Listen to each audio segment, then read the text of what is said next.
আসসালামু আলাইকুম, আমি কাজী তাসাদুক ইসলাম এমএস এক্সেল টিউটোরিয়ালে স্বাগতম। আজকের ভিডিওতে আমরা শিখব কিভাবে রো হাইটকে অটোফিট করবেন। চলুন শুরু করা যাক।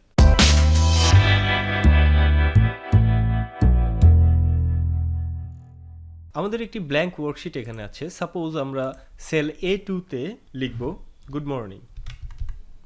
পার্থক্য হচ্ছে আমরা অল্টার এন্টার করে সেম সেলের পরবর্তী লাইনে লিখব মর্নিং।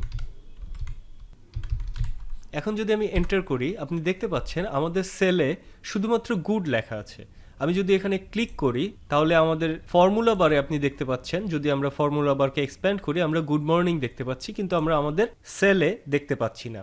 এর কারণ হচ্ছে আমাদের রো হাইটটা এখানে ফিক্সড আছে, এটা অটোমেটিক্যালি এক্সপ্যান্ড হচ্ছে না।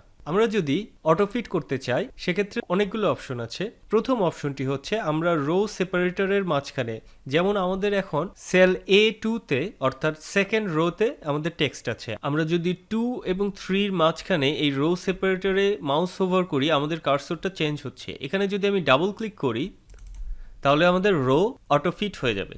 আমরা Ctrl+Z প্রেস করি, আমরা আবার আগের পজিশনে চলে আসলাম। সেকেন্ড অপশন হচ্ছে রোকে অটোফিট করার জন্য হোম ট্যাবে ফরম্যাট অপশনে ড্রপডাউনে ক্লিক করলে এখানে একটি অপশন আছে অটোফিট রো হাইট। এটাতে আমরা যদি ক্লিক করি আমাদের এই রো হাইটটা অটোফিট হবে, মানে আমি যদি এরপরে আরও একটি লাইন লিখি আমাদের রো সাইজটা অটোমেটিক্যালি চেঞ্জ হয়ে পরের টেক্সটটাকেও আমাদের ডিসপ্লেতে নিয়ে আসবে। সেটা আমরা একটু পরে প্র্যাকটিস করছি।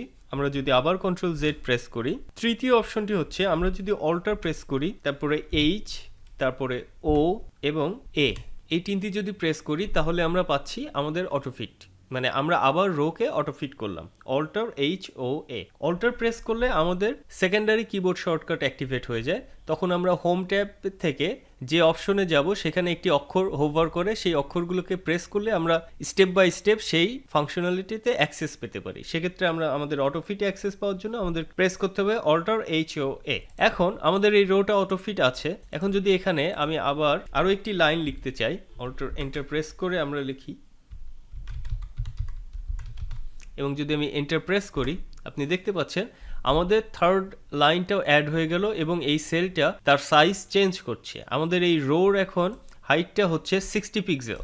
ইউজুয়ালি আমাদের রো হাইট থাকে 15 পিক্সেল। তো যখনই আমরা লিখছি অটোমেটিক্যালি আমাদের রো হাইটটা চেঞ্জ হয়ে যাচ্ছে। এটাই হচ্ছে অটোফিট রো হাইটের ফাংশন। এখন যদি এখান থেকে আমরা একটা লাইন রিমুভ করে দিলাম, এখন যদি আমরা এন্টার প্রেস করি আপনি দেখতে পাচ্ছেন আমাদের রো হাইটটা কিন্তু চেঞ্জ হয়ে গেল। এখন আমাদের রো হাইটটা আছে 45 পিক্সেল। তার মানে আমাদের রো হাইটটা টেক্সট অনুযায়ী অটোমেটিক্যালি ফিট হচ্ছে।